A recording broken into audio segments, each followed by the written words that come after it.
Wie viel Talent braucht man, um ein Musikinstrument zu lernen? 7.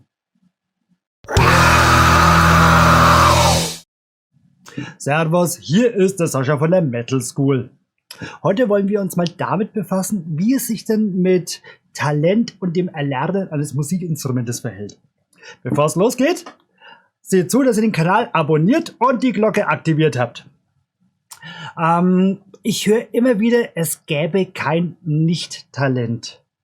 Und das kann ja so nicht hinhauen, weil das würde ja komplett der Individualität des Menschen widersprechen. Jeder hat irgendetwas, in dem er absolut abstinkt und wiederum irgendetwas, in dem er echt brillant hervorsticht. Und es ist verdammt gut so, dass jeder von uns irgendwo anders aufgestellt ist. Weil nur so entsteht ja eigentlich eine Pluralität und die Möglichkeit, sich einander zu ergänzen.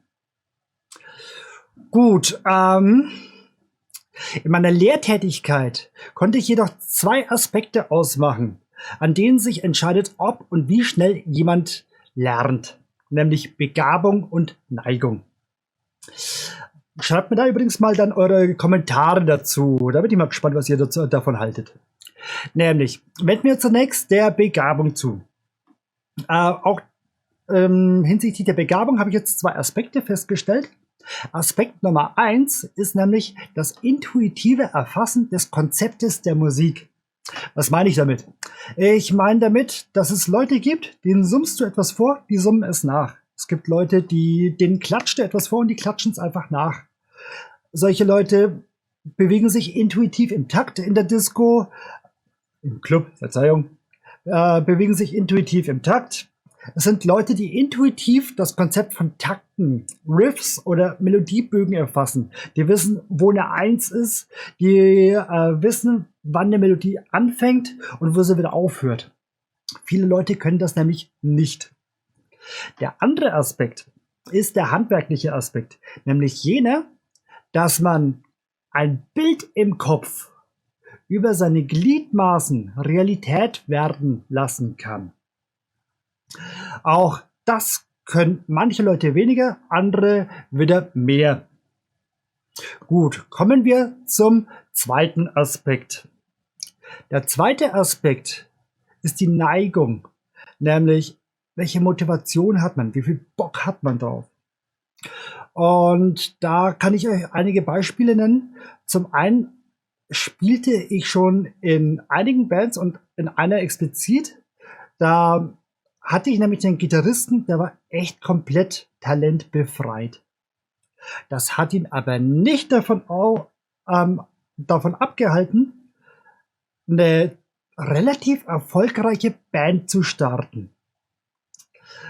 Aus meiner Schülerschaft kenne ich ein anderes Beispiel. Ich habe nämlich auch einen relativ talentbefreiten Schüler. Der ist mir jetzt aber seit 10 Jahren dabei und mittlerweile echt besser als ich.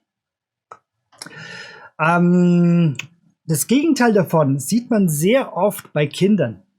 Nämlich Kinder, die von ihren Eltern in den Musikunterricht geschubst werden, damit sie mal von der Playstation weg sind. Die haben sehr oft sehr großes Talent. Und wenn man denen dann was abverlangt, liefern sie schnell Dienst nach Vorschrift ab. Aber die geben einem immer ganz klar zu erkennen, dass sie die ganze Sache hier gerade überhaupt nicht betrifft. Die wollen gerade viel lieber Playstation zocken und nicht Gitarre oder Schlagzeug. Oder jeder kennt so den Radiohörer, den Kumpel, der mit Musik nicht so wirklich was am Hut hat. Aber immer mitsummt, die richtigen Töne trifft oder richtig im Takt dazu wippt oder irgendwas Rhythmisches klopfen kann. So rein aus sich heraus. Also er hat dann definitiv die Begabung, aber absolut kein Interesse, irgendwas daraus zu machen, weil er nicht so in dieser Musiker oder sich in irgendeine Welt drin ist, in der man sich über Musik definiert. Interessiert ihn einfach nicht. Gut. Es gibt da zwar drastische Unterschiede in der Lernkurve, aber zusammenfassend kann man immer sagen, dass ein gewillter Unbegabter den unwilligen Begabten stets outperformen wird. Ein gewillter Begabter hingegen steht aber immer außer Konkurrenz.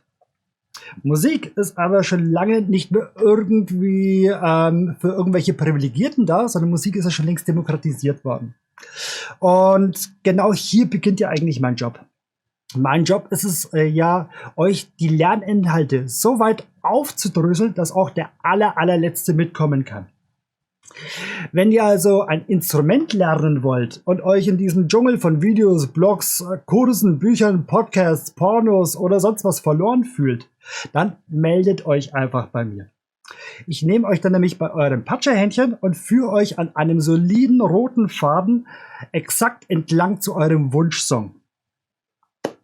In diesem Sinne bin ich mal gespannt, was ihr dazu zu sagen habt. Lasst mir auf jeden Fall ein Like da und dann sehen wir uns beim nächsten Mal. Servus!